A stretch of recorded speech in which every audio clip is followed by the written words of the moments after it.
اعوذ باللہ من الشیطان الرجیم بسم اللہ الرحمن الرحیم وَإِذْ قُلْتُمْ يَا مُوسَى لَن نُّؤْمِنَ لَكَ حَتَّى نَرَى اللَّهَ جَهْرَةً فَأَخَذَتْكُمُ الصَّاعِقَةُ وَأَنْتُمْ تَنظُرُونَ ثُمَّ بَعَثْنَاكُم مِّن بَعْدِ مَوْتِكُمْ لَعَلَّكُمْ تَشْكُرُونَ وَظَلَّلْنَا عَلَيْكُمُ الْغَمَامَ وَأَنزَلْنَا عَلَيْكُمُ الْمَنَّ وَالسَّلْوَىٰ كُلُوا مِن طَيِّبَاتِ مَا رَزَقْنَاكُمْ وَمَا ظَلَمُونَا وَلَٰكِن كَانُوا أَنفُسَهُمْ يَظْلِمُونَ وَإِذْ قُلْنَا ادْخُلُوا هَٰذِهِ الْقَرْيَةَ فَكُلُوا مِنْهَا حَيْثُ شِئْتُمْ رَغَدًا وَادْخُلُوا الْبَابَ سُجَّدًا وَقُولُوا حِطَّةٌ نَّغْفِرْ لَكُمْ خَطَايَاكُمْ وَسَنَزِيدُ الْمُحْسِنِينَ فَبَدَّلَ الَّذِينَ ظَلَمُوا قَوْلًا غَيْرَ الَّذِي قِيلَ لَهُمْ فَأَنزَلْنَا عَلَى الَّذِينَ ظَلَمُوا رِجْزًا مِّنَ السَّمَاءِ بِمَا كَانُوا يَفْسُقُونَ صدق اللہ العلی العظیم رب اشرح لي صدري ويسر لي أمري واحلل عقدة من لساني يفقهوا قولي اللهم صل على سيدنا ونبينا وشفينا ومولانا محمد وعلى آل سيدنا محمد وبارك وسلم درود شریف پڑھ لیں اللهم صل على سيدنا ونبينا وشفينا ومولانا محمد وعلى آل سيدنا محمد وبارك وسلم اللهم صل على سيدنا ونبينا وشفينا ومولانا محمد وعلى آل سيدنا محمد وبارك وسلم محترم حضرات، پرانا پل مسجد ام کلثوم مدرسہ تعلیم الدین کی اس مسجد پہ ہر ہفتہ جمعرات کے دن بعد نماز عشاء فوراً تفسیر کا یہ سلسلہ اللہ کے فضل و کرم سے جاری ہے۔ قرآن ہماری ضرورت ہے، قرآن یہ کتاب ہدایت ہے۔ ہر انسان چاہے وہ کسی بھی مذہب کا ہو، اس کو صحیح ہدایت کی کھانے اور پانی سے زیادہ ضرورت ہے۔ اللہ تبارک و تعالیٰ نے ہم تمام لوگوں کے اوپر بہت بڑا فضل فرمایا ہے، اور ہم لوگ بہت خوش قسمت ہیں کہ اللہ تبارک و تعالیٰ نے قیامت تک آنے والے تمام انسانوں کی ہدایت کرنے والی کتاب اس قرآن مجید کو ہمیں اہل بنایا ہے، ہمیں اس کو پڑھنا نصیب کیا ہے، اور اس کا سمجھنا ہمارے مقدر میں لکھا ہے، اور اس کی تفسیر کو سننا سنانا یہ اللہ تبارک و تعالیٰ نے ہم لوگوں کی اس کو توفیق عطا فرمائی ہے۔ ماشاءاللہ بلا ناغہ جس دن سے یہ تفسیری سلسلہ، یہ ہدایت پڑھنے اور ہدایت سننے اور سنانے کا جو سلسلہ شروع ہوا ہے، تب سے لے کر آج تک بلا ناغہ محض اللہ کے فضل و کرم سے یہ سلسلہ جاری ہے۔ یہ شروع کرنے والے بھی بہت ہی بڑے ثواب کے مستحق ہیں، اور سننے والے بھی بہت بڑے ثواب کے مستحق ہیں۔ شروع کرنے والے اور سننے والے ہر ایک کے لیے یہ باعث سعادت ہے، ہر ایک کی ضرورت ہے، اور ہر ایک آدمی کی اس میں نیکی شامل ہے۔ قرآن کریم جس زمانے میں نازل ہوا وہ زمانہ سب سے بہتر زمانہ تھا، وہ نبی اکرم صلی اللہ علیہ وسلم کا زمانہ تھا۔ قرآن جس دن نازل ہوا وہ دن سب سے افضل تھا، رمضان کا مہینہ تھا، رمضان کا دن تھا۔ جس رات میں نازل ہوا وہ رات پوری دنیا کی قیامت تک آنے والے دنوں کی سب سے معزز رات تھی، وہ لیلۃ القدر کی رات تھی۔ اور جس نبی پر نازل ہوا وہ نبی حضرت آدم علیہ السلام کی اولاد میں سب سے معزز، سب کے سردار، سید الاولین والآخرین، امام المتقین والصالحین ہے۔ آپ سے بہتر نہ کوئی آیا اور نہ کوئی آئے گا۔ اور جس بستی میں اترا وہ بستی پوری دنیا کی سر کی تاج ہے، وہ سب سے معزز بستی ہے۔ اور جن لوگوں نے سب سے پہلے یہ قرآن کو سنا وہ صحابہ کرام ہیں، وہ آنے والے دنوں میں قیامت تک آنے والے تمام انسانوں کی ہدایت کا وہ سبب ہیں۔ اور یہ قرآن جس نے حاصل کیا، قرآن نے اس کو عزت دی۔ جس نے قرآن کو پڑھا وہ دنیا میں نیک نام رہا۔ جس نے قرآن کریم پر عمل کیا وہ جہنم سے بچ کر جنت میں جانے والا بنا۔ اس لیے ہم کہتے ہیں کہ یہ قرآن جس جگہ پڑھایا جائے گا، اس بستی کی مثال اور اس کو سمجھ لیجئے کہ اس پرانے پل کے اندر، اس مدرسہ تعلیم الدین کے اندر جہاں ہم لوگ بیٹھے ہوئے ہیں، یہاں مدرسہ قائم ہونے سے پہلے اور مدرسہ قائم ہونے کی بعد کے حالات جو لوگ جانتے ہیں ان کو بتانے کی ضرورت نہیں ہے۔ یہ کسی کا کمال نہیں ہے، یہ اللہ کی اس کتاب کا کمال ہے، اللہ کے اس دین کی کیا چمتکار ہے، اور اس قرآن کی برکت ہے کہ ایک الف با تا سا نورانی قاعدہ سے یہ مدرسہ شروع ہوا تھا، اور آج ہم لوگ اس پورے قرآن کو لے کر بیٹھے ہوئے ہیں، اور ہر ایک اس قرآن کو سننے اور سنانے میں لگا ہوا ہے۔ تو اسی لیے یہ قرآن جہاں بھی پڑھا جائے گا، چاہے ہم مسجد میں پڑھیں، چاہے اپنے گھر میں پڑھیں، چاہے اس کی تعلیم ہم جلسے میں دیں، چاہے مدرسے میں دیں، چاہے اسکول میں دیں، چاہے اپنے گھروں میں دیں، ہر جگہ اس کی برکت نازل ہوگی، اور اللہ تبارک و تعالی حالات کو اور ماحول کو پلٹ دیں گے۔ اس لیے ہم سب ظاہری طور پر بھی اور باطنی طور پر بھی اس سے جڑ جائیں۔ ظاہری طور پر اس کو سیکھنا سکھانا، اس کی تعلیم خود بھی حاصل کرنا، اپنے بچوں کو اس کی تعلیم میں لگانا، اور باطنی تعلیم یعنی اس کو اپنی زندگی میں اتارنا۔ جو بھی ہم سنیں اس پر ہم عمل کرنے کی کوشش کریں، جو بات بتائی جائے اس کو سمجھنے کی کوشش کریں، اور جو سمجھ میں آ جائے اس پر عمل کرنا شروع کر دیں۔ اللہ تبارک و تعالیٰ سے دعا ہے کہ اللہ رب العزت ہم تمام لوگوں کو ان سب باتوں پر کہنے سننے سے زیادہ عمل کی توفیق عطا فرمائے۔ وَإِذْ قُلْتُمْ يَا مُوسَىٰ لَن نُّؤْمِنَ لَكَ حَتَّىٰ نَرَى اللَّهَ جَهْرًا، اور اے بنی اسرائیل اور اے قرآن کے سننے والوں، اس وقت کو یاد کرو جب تم نے موسیٰ علیہ السلام سے کہا، اے موسیٰ ہم ہرگز آپ پر ایمان نہیں لائیں گے یہاں تک کہ ہم اللہ کو کھلم کھلا اعلانیہ طور پر دیکھ لیں۔ اور اے بنی اسرائیل تم اپنا وہ وقت یاد کرو جب تم نے میرے پیغمبر حضرت موسیٰ علیہ السلام سے کہا تھا کہ اے موسیٰ ہم آپ پر ایمان نہیں لائیں گے، ہم ہرگز آپ کو سچا نہیں جانیں گے، ہم ہرگز آپ پر ایمان نہیں لائیں گے جب تک کہ آپ ہم کو اللہ کو نہ دکھا دیں، جب تک آپ ہمارے سامنے اللہ کو لے کر نہ آ جائیں، اور جب تک ہم اللہ کو نہ دیکھ لیں تب تک ہم آپ کی بات مانیں گے نہیں۔ یہ کیوں کہا تھا؟ موسیٰ علیہ السلام کے بارے میں آپ نے اوپر جانا کہ اللہ تبارک و تعالیٰ نے تورات دینے کے لیے ان کو کوہ طور پر بلایا تھا، اور موسیٰ علیہ السلام وہاں 40 رات تھے۔ تو ان 40 راتوں میں اللہ تبارک و تعالیٰ نے موسیٰ علیہ السلام کو نبی بنایا، اور توریت جو 4 آسمانی کتابوں میں سے ایک کتاب ہے جو موسیٰ علیہ السلام پر نازل ہوئی، اللہ نے ان کو دی۔ جب وہ لے کر اپنی قوم میں آئے کہ دیکھیے اللہ نے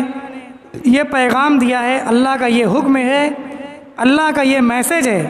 اللہ کا یہ پیغام ہے، اللہ کی یہ کتاب ہے، اللہ کا یہ دستور ہے، اسی کے مطابق زندگی گزارنی ہے،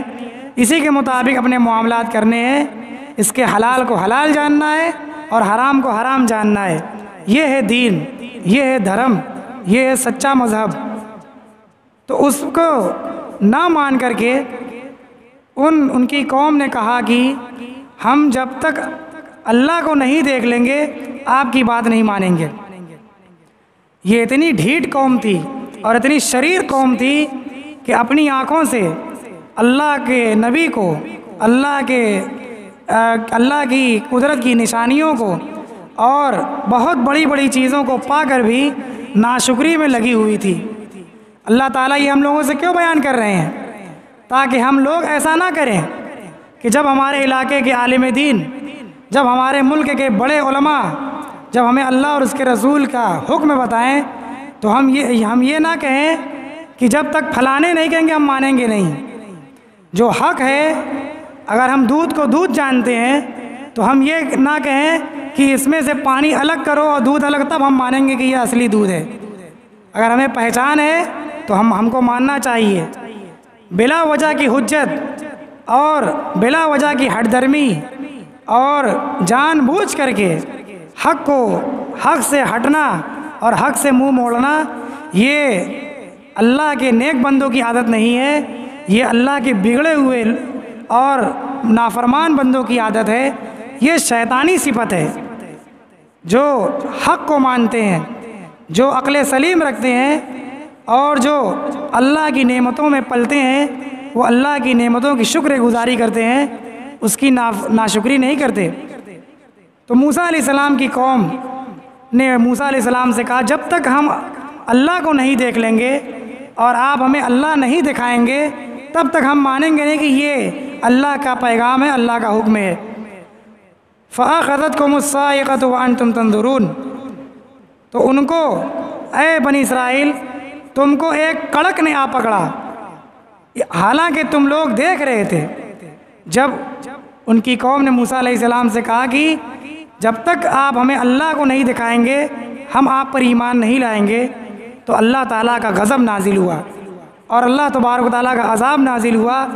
ایک کڑک، ایک بجلی ان پر گری اور سب کے سب مر گئے اور ان سب کو ہلاک کر دیا، اور انہوں نے اپنی آنکھوں سے دیکھا تھا کہ یہ کڑک اور یہ عذاب نازل ہو رہا ہے۔ ثم بعثناکم من بعد موتکم لعلکم تشکرون، پھر اے بنی اسرائیل ہم نے تم کو زندہ کیا تم کو موت دینے کے بعد، لعلکم تشکرون، تاکہ تم لوگ اللہ کی اس نعمت پر شکر کرتے۔ اللہ تبارک و تعالیٰ نے دیکھی ان کے ساتھ کتنا رحم کا معاملہ کیا کہ انہوں نے کہا کہ ہمیں جب تک اللہ کو نہیں دکھائیں گے مانیں گے نہیں، تو اللہ نے ان کو موت دے دی، ان پر اللہ کا عذاب نازل ہوا۔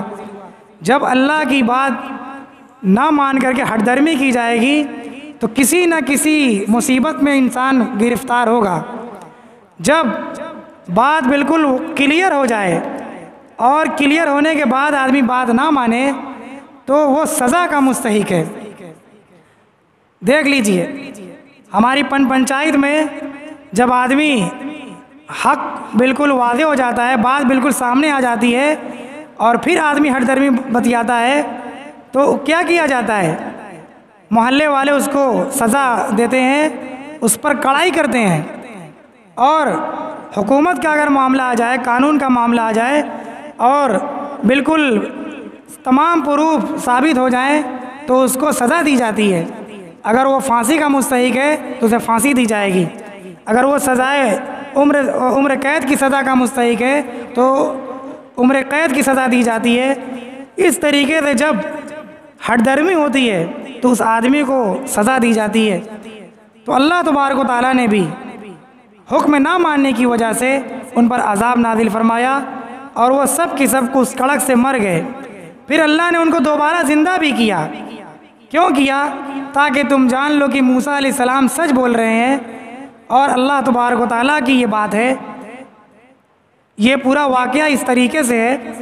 کہ جب موسیٰ علیہ السلام اپنی بستی میں آئے اور تورات پیش کی تو لوگوں نے مانا نہیں، کہا کہ ہمیں طور پہاڑ پر لے چلیے جہاں آپ کی اللہ سے بات ہوئی تھی۔ تو موسیٰ علیہ السلام اپنی قوم کو لے کر طور پہاڑ پر گئے، وہاں اللہ نے ان سے بات کی، لیکن پھر بھی قوم نہیں مانی اور کہا کہ یہ پتہ نہیں کس کی بات ہے، یہ آواز، یہ ہم لوگ کو کیا پتہ کہ اللہ کی آواز ہے کہ کسی اور کی آواز ہے،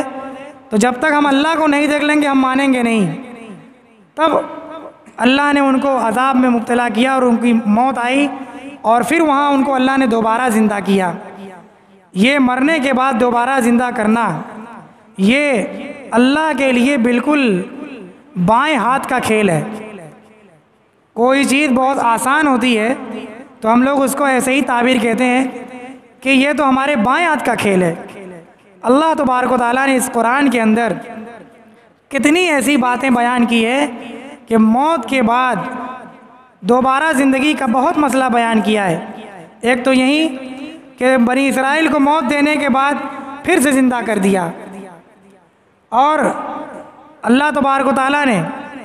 حضرت ابراہیم علیہ السلام نے اللہ تبارک و تعالیٰ سے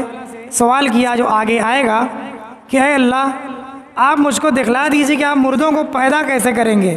مردوں کو زندہ کیسے کریں گے۔ تو اللہ نے پوچھا کہ کیا تم کو میری اس قدرت پر یقین نہیں ہے، میری اس قدرت پر ایمان نہیں ہے؟ تو کہا کہ بھلا کیوں نہیں، میں نبی ہوں، مجھ سے زیادہ کون مانے گا؟ تو کہا کہ تب کیوں یہ سوال کر رہے ہو؟ کہا کہ وَلَٰكِن لِيَطْمَئِنَّ قَلْبِي، میں دیکھنا چاہتا ہوں، یہ آپ کی ایک قدرت ہے، وہ دیکھنا بھی ایک عجیب بات ہوگی۔ تو اللہ تبارک تعالیٰ نے کہا کہ 4 پرندوں کو لو، پرندے لیے، ان پرندوں کو کیما بنایا، ان کے پروں کو نوچا اور ہوا میں ان کے پروں کو ادھر ادھر بکھیر دیا اور 4 پرندوں کے گوشت کو آپس میں ملایا اور بڑی دور دور پہاڑ پر سارے کو چھینٹ آئے، پھینک آئے اور کہا کہ میرے حکم سے بلانا، کہ اللہ کے حکم سے چلے آؤ۔ ابراہیم علیہ السلام نے اللہ کے حکم سے ان کو بلایا، سب اپنے اپنے خونوں، اپنے اپنے گوشت، اپنے اپنے جسم جثہ کے ساتھ، اپنے اپنے پروں کے ساتھ اڑ کر کے آ کر حضرت ابراہیم علیہ السلام کو سلام کر کر کے اڑ گئے۔ یہ اللہ نے اس زمین میں، اس دنیا میں وہ کر کے دکھایا ہے، اور آج بھی دنیا کے کتنے کونوں میں قبر سے مردے زندہ نکل رہے ہیں، کتنی مائیں جو پیٹ میں ان کے بچے ہوتے ہیں، ماں کا انتقال ہو گیا، لیکن کتنے دنوں کے بعد پتہ لگا قبر سے آواز آ رہی ہے، پتہ لگا کئی گھنٹے کے بعد ان کا آپریشن کیا گیا، اس کو زندہ نکالا۔ یہ اور اس طریقے سے بے شمار واقعات جو اللہ تبارک و تعالیٰ موت کے بعد دوبارہ زندہ ہونے کے اس قرآن میں بیان فرمائے ہیں، اور دنیا اس کو دیکھ رہی ہے۔ یہ ہمارے ایمان کا حصہ بھی ہے کہ ایک دن پوری دنیا ختم ہو جائے گی اور پھر اللہ تبارک و تعالیٰ پوری مخلوق کو زندہ کریں گے اور پھر حساب کتاب ہوگا۔ یہ بعد الموت، یہ اسی کی تیاری کے لیے ہمیں یہ زندگی دی ہے کہ اللہ تبارک و تعالیٰ نے 2 زندگی بنائی ہے، ایک دنیا والی جو چند دنوں کی ہے، انگلی پر آدمی شمار کر سکتا ہے، گھنٹوں سے اس کو گن سکتا ہے، اور ہر ایک چیز کا حساب ہے اس کا۔ اگر ہم پوری دنیا تک زندہ رہے، ہمیں موت نہیں آئی، تو اللہ نے یہ کہہ دیا کہ ایک نہ ایک دن یہ دنیا ہی ختم ہو جائے گی، تب تو موت آئے گی۔ ہر آدمی جانتا ہے کہ موت آنی برحق ہے۔ یہی ایک مسئلہ ہے جس میں کسی کا اختلاف نہیں ہے۔ دنیا میں ہر مسئلے میں 2 رائے ہو سکتی ہے اور ہونی بھی چاہیے۔ اللہ نے الگ الگ عقل دی ہے، الگ الگ ذہن دیا ہے، الگ الگ سوچ دی ہے، ہر آدمی اپنے حساب سے سوچے گا۔ لیکن یہ ایسی چیز ہے کہ ہر آدمی کہے گا کہ ایک دن مرنا ہے، ہر آدمی یہ جانتا ہے کہ مرنا ہے، تو اس مرنے کے بعد دوبارہ زندہ ہونا ہے، یہ ہر آدمی نہیں جانتا ہے۔ یہ صرف قرآن کو ماننے والے، نبی اکرم صلی اللہ علیہ وسلم کو ماننے والے، قیامت پر اور مرنے کے بعد دوبارہ اٹھائے جانے پر ایمان والے ہی اس کا یقین رکھتے ہیں، اور انہی لوگوں کو مسلمان کہا جاتا ہے، انہی لوگوں کو توحید والا کہا جاتا ہے، اور انہی لوگوں کو جنتی کہا جاتا ہے۔ تو یہ مرنے کے بعد دوبارہ زندہ ہونا، یہ ہم تمام لوگوں کی ایمان کا حصہ ہے، اور ہم تمام لوگوں کے لیے اس پر ایمان رکھنا انتہائی ضروری ہے۔ یہ جس کے اندر بیٹھ گیا وہی آدمی نماز قرآن کرتا ہے، وہی آدمی اپنی جنت کی فکر کرتا ہے۔ یہی ایک ایسا عقیدہ ہے اسلام کا جو بند کمرے میں بھی اور 7 دروازوں کے پیچھے بھی انسان کو گناہوں سے بچا لیتا ہے۔ اللہ کا خوف دلاتا ہے کہ انسان بند کمرے میں بھی اور جہاں کوئی نہیں دیکھ رہا ہو، اس کو یہ خیال ہوتا ہے کہ اللہ دیکھ رہا ہے، جس کے سامنے ہمیں ایک دن مر کر جانا ہے۔ دوبارہ اللہ تعالیٰ ہم کو پیدا کریں گے اور ہمارے اعمال کا حساب لیں گے۔ اگر ہم نے گناہ کیا ہوگا تو ہمیں جہنم ملے گی، اور اگر ہم نے گناہ سے اپنی زندگی پاک رکھی ہوگی تو اللہ تبارک و تعالیٰ ہمیں جنت میں بھیجیں گے۔ فَأَمَّا مَنْ طَغَىٰ وَآثَرَ الْحَيَاةَ الدُّنْيَا فَإِنَّ الْجَحِيمَ هِيَ الْمَأْوَىٰ، جو آدمی دنیا میں ظلم، شرک، گناہ اور غلط اور حرام میں مبتلا ہو کر زندگی گزارے گا اس کا ٹھکانہ جہنم ہوگا۔ وَأَمَّا مَنْ خَافَ مَقَامَ رَبِّهِ وَنَهَى النَّفْسَ عَنِ الْهَوَىٰ فَإِنَّ الْجَنَّةَ هِيَ الْمَأْوَىٰ، اور جو آدمی اللہ کے سامنے کھڑے ہونے سے ڈرتا رہا اور دنیا میں اس کی وجہ سے گناہوں سے بچتا رہا اور اس کو دوبارہ زندہ ہونے کا یقین رہا، تو وہ آدمی اپنی پاکیزہ زندگی گزارے گا، بند کمرے میں بھی اور تنہائی میں بھی اللہ سے خوف کھائے گا، گناہوں سے بچے گا اور میٹھی نیند کو چھوڑ کر نماز کی فکر کرے گا، مسجد میں آنے جانے والا بنے گا، تو اس کا ٹھکانہ جہنم ہوگا، اس کا ٹھکانہ جنت ہوگا۔ تو اللہ تبارک و تعالیٰ نے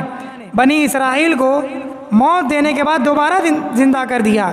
تاکہ تم لوگ شکر کرو۔ وَظَلَّلْنَا عَلَيْكُمُ الْغَمَامَ وَأَنزَلْنَا عَلَيْكُمُ الْمَنَّ وَالسَّلْوَىٰ، اور اے بنی اسرائیل ہم نے تم پر بادلوں کا سایہ کر دیا اور تم پر من و سلوہ نازل کیا۔ اے بنی اسرائیل ہم نے تمہارے اوپر ایک بادل کو سایہ بنا دیا جو تم کو سایہ دیتا تھا، اور ہم نے تم پر من و سلوہ نازل کیا۔ یہ دو چیزیں اللہ تبارک و تعالیٰ نے ان کو ایک آزمائش میں مبتلا کیا تھا موسیٰ علیہ السلام کی قوم کو، کہ موسیٰ علیہ السلام نے جب ان کو اللہ کا حکم سنایا، اس حکم میں سے اس احکام میں سے ایک حکم یہ تھا کہ اللہ کے راستے میں جہاد کرو اور اللہ کے دین کو پھیلاؤ، اور ملک شام کے اندر جاؤ اور وہاں کے ظالم بادشاہ کو ختم کرو اور وہاں کے بادشاہ کو وہاں سے بھگاؤ، کیونکہ بنی اسرائیل کا اصلی ٹھکانہ ملک شام تھا، وہیں حضرت یعقوب علیہ السلام کا وہ ملک تھا اور ان کا اصلی وطن وہی تھا۔ فرعون کے ختم ہونے کے بعد، فرعون کے مرنے کے بعد، فرعون کے اوپر اللہ کا عذاب نازل ہونے کے بعد ملک شام میں ایک بادشاہ قابض ہو گیا تھا، بڑا ظالم و جابر، بہت ظلم و ستم ڈھانے والا۔ تو اللہ تبارک و تعالیٰ اپنے نبیوں کو اسی لیے بھیجتے ہیں دنیا میں کہ اس دنیا میں ظلم و ستم کو ختم کر دیا جائے اور انصاف کو قائم کر دیا جائے، ہر آدمی کے ساتھ انصاف ہو، کسی کے ساتھ ظلم و زیادتی نہ ہو۔ تو اس کے لیے جو چیز ضروری ہوتی ہے اس کو کرنا پڑتا ہے، اس کے لیے کبھی بات سے بات بن جاتی ہے، کبھی بات سے بات نہیں بنتی، تو اس کے لیے لڑائی کرنی پڑتی ہے اور سامنا مقابلہ ہوتا ہے، تو اسی کو اسلام میں جہاد کہا جاتا ہے۔ تو جب اللہ نے موسیٰ علیہ السلام سے کہا کہ اپنی قوم کو لے کر کے جائیے اللہ کے راستے میں محنت کیجئے، تو ان کی قوم نے اس حکم کا انکار کر دیا اور بڑی ڈھٹائی سے اور بہت بڑی گستاخی کر دی، کہا کہ اذهب انت وربک فقاتلا انا ہاؤنا قاعدون، کہ اے موسیٰ آپ جائیے اور آپ کے اللہ جائیں، آپ جائیے اور آپ کے خدا لڑیں، ہم نہیں جانے والے ہیں۔ کون جائے اپنی جان گنوانے؟ ہم لڑنے وڑنے نہیں جائیں گے، ہم تو یہیں بیٹھے رہیں گے، آپ جائیے اور آپ کے اللہ لڑیے، ہم یہ سب کام نہیں کریں گے۔ اللہ کا کھا رہے ہیں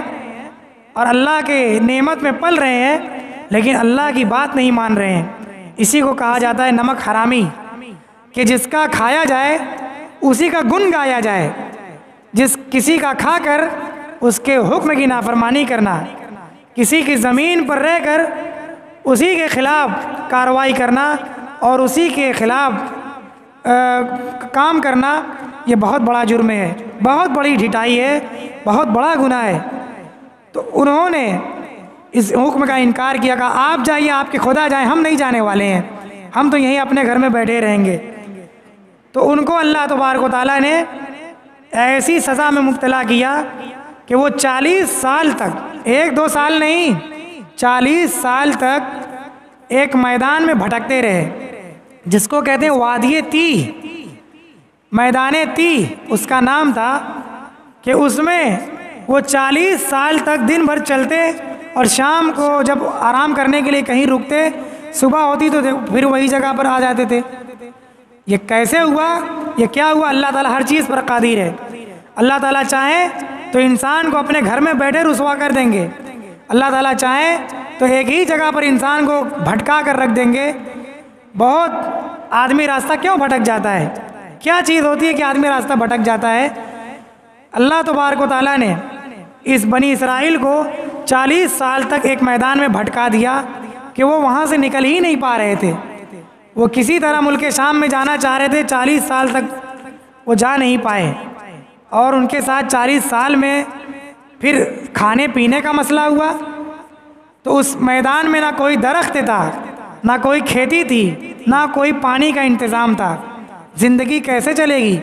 اللہ کے نبی بھی تھے، تو ان کو جب پریشانی ہوتی تھی تو موسیٰ علیہ السلام اور ان کے خدا یاد آتے تھے۔ اسی کو کہا جاتا ہے کہ انسان بڑا ناصبرا ہے، جب مصیبت آتی ہے تو خدا یاد آتا ہے، اور جب نعمت ملتی ہے تو اللہ کو بھول جاتا ہے۔ اللہ نے قرآن میں فرمایا ہے ان الانسان خلق ہلوعا اذا مسہ الشر جزوعا واذا مسہ الخیر منوعا، کہ یہ انسان بڑا کم ہمت، بڑا کم حوصلہ ہے، جب کوئی مصیبت پہنچتی ہے تو لان تان کرنے لگتا ہے، اور جب نعمت ملتی ہے تو بخیلی کرنے لگتا ہے اور خدا کو بھول جاتا ہے اور غریبوں کو بھول جاتا ہے۔ تو موسیٰ علیہ السلام سے ان لوگوں نے کہا کہ اپنے رب سے دعا کیجئے کہ ہماری مصیبت ختم ہو، ہمیں دھوپ سے نجات ملے، ہمیں پانی ملے، ہمیں کھانے پینے کا ہمارا انتظام ہو۔ تو موسیٰ علیہ السلام نے دعا کر دی، تو اللہ تعالیٰ نے ان کے اوپر ایک بادل کو اس کا سایہ کر دیا کہ دھوپ کے وقت وہ بادل آ جاتا تھا اور وہ دھوپ سے بچ جاتے تھے اس میدان میں۔ اور کھانے کے لیے کیا انتظام کیا کہ اس جگہ درخت اگا دیے، اور ان درختوں کے اوپر میٹھی میٹھی ایک چیز جس کو آسمانی شہد کہا جاتا ہے، اسی کا نام ہے من، یعنی وہ سفید رنگ کی بہت ہی نرم و نازک میٹھی چیز تھی کھانے والی۔ وہ درختوں کے پتوں پر، اس کی ٹہنیوں پر وہ اگ گئی، وہ نکلنے لگی بہت زیادہ مقدار میں، جس کو یہ لوگ چن لیتے تھے، اور یہ ان کے کھانے کی بہترین چیز تھی۔ وہ آج ملک ایران وغیرہ میں ادھر کے جتنے علاقے ہیں آج بھی وہ چیز پائی جاتی ہے، اور اس کا حلوہ تیار ہوتا ہے، بڑا مشہور ہے، اس کو آسمانی حلوہ اس کا نام رکھا ہے، کیونکہ یہ اس زمانے سے لے کر آج تک اللہ نے اس نعمت کو باقی رکھا ہے۔ واللہ عالم، ہو سکتا ہے وہی ہو سکتا ہے کوئی دوسری نسل کی ہو، کوئی دوسری صفت کی ہو، لیکن یہ ایسی ہی چیز تھی جو میٹھی اور سفید رنگ کی چیز تھی، جس کو من کہتے تھے۔ اور سلوا ہے ایک پرندہ جس کو بٹیر کہتے ہیں، یہ ایک چڑیا ہے جو ہمارے بوائلر جو چکن ہے وہ اسی سائز کی ہوتی ہے، نہ بہت بڑی اور نہ بہت چھوٹی، جس کو بٹیر کہتے ہیں۔ وہ پرانیہ لوگ جانتے ہیں، وہ بڑی مقدار میں اس میدان میں آ گئی اور ان کے آس پاس منڈرانے لگی کہ اس کو پکڑنے سے وہ بھاگتی بھی نہیں تھی، جس کو وہ پکڑ کر کے اس کا گوشت کھاتے تھے۔ تو کھانے میں میٹھا اور نمکین اللہ نے دونوں کا انتظام کر دیا۔ اسی وقت سے آج تک انسانوں کی صفت ہے کہ کھانے کے بعد کچھ میٹھا یا میٹھا کے بعد کچھ نمکین، یہ ہماری صفت ہے۔ تو اللہ نے ان کے لیے یہ انتظام فرما دیا کہ من و سلوا، کہ کھانے کے لیے ایک میٹھی میٹھی چیز اور ایک بٹیر، ایک جانور ان کے اوپر مسلط کر دیا جن کو یہ کھاتے پیتے تھے۔ کلوا من طیبات ما رزقناکم، اللہ نے فرمایا تھا ان سے کہ کھاؤ اللہ کے پاکیزہ رزق میں سے جو اللہ نے تم کو دیا ہے، جو پاک چیزیں اللہ نے دی ہیں اس میں سے کھاؤ، حرام چیزوں میں سے مت کھاؤ، حرام چیزوں سے بچو۔ وما ظلمونا ولکن کانوا انفسهم یظلمون، لیکن ان لوگوں نے بات مانی نہیں اور اللہ کی اس میں بھی ناشکری کی اور اپنی جانوں پر ظلم کیا، اور پھر وہی جب پیٹ بھر گیا تو خدا بھول گیا، جب آسانی آ گئی پھر وہی شرارت، پھر وہی ہٹ درمی، اور پھر وہی نافرمانی والی زندگی شروع۔ اور اللہ نے فرمایا وما ظلمونا، انہوں نے ہم پر کوئی ظلم نہیں کیا، ہمارا کچھ نہیں بگاڑا، ولیکن کانوا انفسهم یظلمون، لیکن انہوں نے اپنے ہی اوپر ظلم کیا۔ یعنی جب بھی انسان گناہ کرے گا تو اس کی وجہ سے اللہ کی خدائی میں کوئی فرق نہیں پڑے گا۔ گناہ کی وجہ سے اللہ کا کوئی کچھ بگاڑ نہیں سکتا ہے، اپنا ہی انسان بگاڑتا ہے۔ اسی کو کہتے ہیں کہ گناہ کی وجہ سے انسان اپنے ہی پیر پر کلہاڑی مارتا ہے، کیونکہ نیکی کرنا اس میں اللہ کا کوئی فائدہ نہیں ہے، اور برائی کرنے میں اللہ کا کوئی نقصان نہیں ہے۔ نیکی کرنے میں انسان ہی کی بھلائی ہے کہ اللہ تعالیٰ اس سے مصیبت کو اٹھا لیں گے اور قیامت کے دن اس کا ثواب دیں گے جنت، اور دنیا میں بھی اس کا بدلہ دیں گے۔ اور اگر برائی کرے گا تو دنیا میں اس پر مصیبت آئے گی، پریشانی آئے گی، حادثے کی شکل میں، ایکسیڈنٹ کی شکل میں، بیماری کی شکل میں، فکر اور لڑائی اور جھگڑے کی صورت میں، اور مال کے ضائع ہونے اور طرح طرح سے مصیبت آئے گی، جس میں آدمی پریشان رہے گا، امتحان میں مبتلا رہے گا، اور پھر آخرت میں جائے گا تو وہاں اس کا تگڑا حساب ہوگا، اور اللہ تبارک و تعالیٰ اس گناہ کی وجہ سے اس کو جہنم میں پھینک دیں گے اور اس کو جہنم میں جلنا پڑے گا۔ تو نیکی کرنے میں اللہ کا کوئی فائدہ نہیں، اور گناہ کرنے سے اللہ کا کوئی نقصان نہیں، یہ ہمارے ہی لیے۔ اللہ نے قرآن میں فرمایا کہ جو آدمی نیکی کرے گا تو اپنے ہی لیے کرے گا، اور جو برائی کرے گا تو وہ بھی اپنے ہی اوپر ظلم کرے گا، اس کا وبال اسی کو جھیلنا پڑے گا۔ وما ظلمون ولکن کانوا انفسهم یظلمون، بنی اسرائیل نے ناشکری کر اللہ کی ناقدری کر اللہ کا کھا کر، اللہ کی نافرمانی کر اللہ کا کچھ نہیں بگاڑا، اپنے ہی اوپر ظلم وہ لوگ کرتے تھے۔ وَإِذْ قُلْنَا ادْخُلُوا هَٰذِهِ الْقَرْيَةَ فَكُلُوا مِنْهَا حَيْثُ شِئْتُمْ رَغَدًا وَادْخُلُوا الْبَابَ سُجَّدًا وَقُولُوا حِطَّةٌ نَغْفِرْ لَكُمْ خَطَايَاكُمْ وَسَنَزِيدُ الْمُحْسِنِينَ۔ ٹائم اور وقت زیادہ ہو چکا ہے، انشاءاللہ آگے کی تفسیر اگلے ہفتہ کی جائے گی۔ آج یہ بات طے تھی کہ مختصر ہی تفسیر کی جائے گی، کیونکہ اس وقت ادھر کے حالات مناسب نہیں ہیں، اس لیے بس انہی چند باتوں پر اکتفا کیا جاتا ہے۔ اس میں جو باتیں آئیں خلاصے کے طور پر یہ آئیں کہ موسیٰ علیہ السلام نے جب اللہ کا پیغام اپنی قوم کو سنایا تو قوم نے اس کو مانا نہیں، اور ہٹ درمی کرنے لگے کہ جب تک ہم اللہ کو نہیں دیکھ لیں گے بات نہیں مانیں گے۔ اور پھر اللہ نے ان پر آسمان سے بادلوں کا سایہ کیا اور ان کے کھانے کے لیے بیٹھے بٹھائے کھانے کا انتظام کر دیا۔ تو ان سب نعمتوں کو پا کر بھی وہ اللہ کے نہیں ہو سکے اور اللہ کے رسول کی بات نہیں مانی، ناشکری ہی میں مبتلا رہے، بدعمالی ہی میں مبتلا رہے۔ اس کی وجہ سے انہوں نے اپنے اوپر ظلم کیا اور طرح طرح سے عذاب میں مبتلا ہوئے۔ تو ہمیں اس سے یہ سبق ملتا ہے کہ ہمیں اللہ نے جو کچھ دیا ہے، جتنی اعمال کی توفیق دی ہے یا جتنی دھن دولت دی ہے، اس کو بہت کافی جانتے ہوئے اللہ کا اس پر شکر ادا کرنا چاہیے، اور اللہ کا دانا پانی کھا کر اللہ کی عبادت میں اور اللہ کی معصیت سے بچنے کی فکر کرنی چاہیے۔ اللہ تبارک و تعالیٰ سے دعا ہے کہ اللہ رب العزت ہم تمام لوگوں کو کہنے سننے سے زیادہ عمل کی توفیق عطا فرمائے۔ وآخر دعوانا الحمدللہ رب العالمین وصلی اللہ علیہ نبی الکریم۔